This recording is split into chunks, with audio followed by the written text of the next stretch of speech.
Alright, this is a rifle that I just purchased. And this is a Mosin Nagant model M44, chambered in 7.62 by 54R. 5 round capacity, bolt action. This is basically a shorter version of the M9130. For those of you that are not familiar with the Mosin Nagant rifles, one of the things that has helped the Mosin Nagant as far as popularity goes is the movie called Enemy at the Gates. And basically, Enemy at the Gates is a story about the famed Russian sniper Vasily Zaitsev. And basically, his weapon was the Mosin Nagant full-size rifle modified to be a sniper rifle. It had a scope and a bent bolt, and it was a little bit more accurized when compared to the standard infantry issue Mosin Nagants.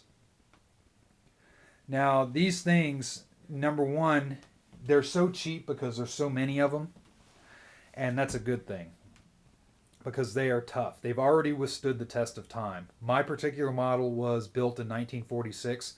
It functions just fine. The bore is great. The bolt, everything is in good condition. These things will just last forever. They're very easy to maintain. These things were designed to be operated in the most, austere of conditions. You barely have to keep these things clean. As long as you keep the bore unobstructed and maybe you dab just a little bit of oil here and there every once in a great while, it'll run and run fine. These things are actually accurate rifles. People don't really think of that when they think of a Mosin Nagant. But I encourage you guys to check out Mag 30th. He is on my list on my main page where I have the list of other gun gurus on YouTube.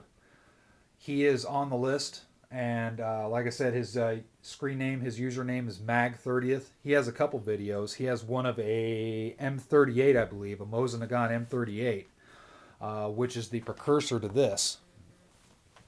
And he was shooting that at 420 yards, and he has an M9130 scope that he's shooting out to 1,000 yards. So don't let the cheap price fool you.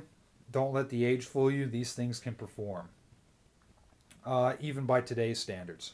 These things make for great hunting guns, ranch guns.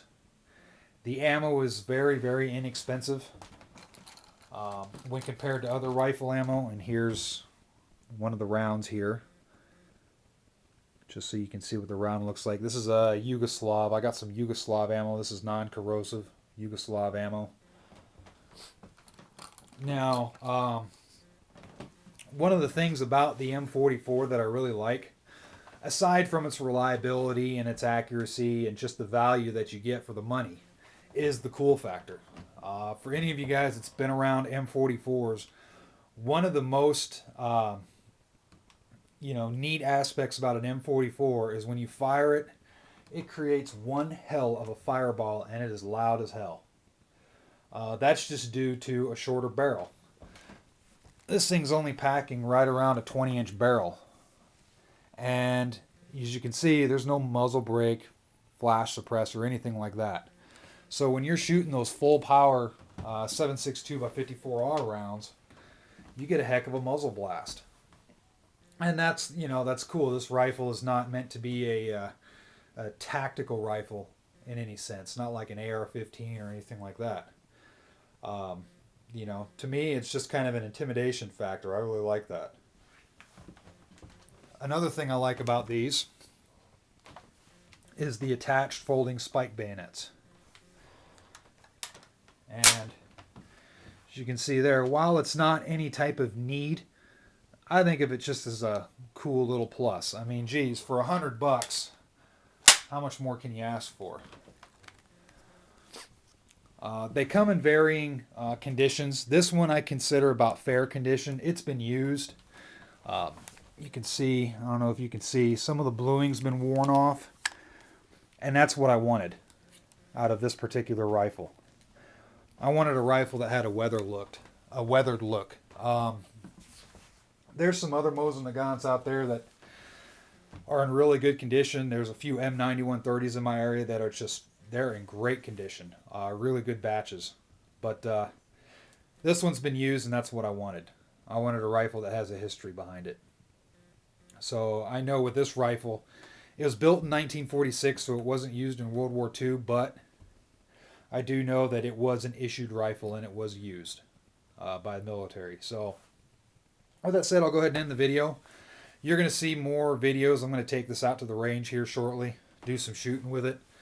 Hopefully I can catch that nice muzzle blast on video, because I mean, that's pretty impressive with these things. We'll do some 100 yard, 200 yard shooting with it, see how it does. And we'll go from there. So thanks for watching.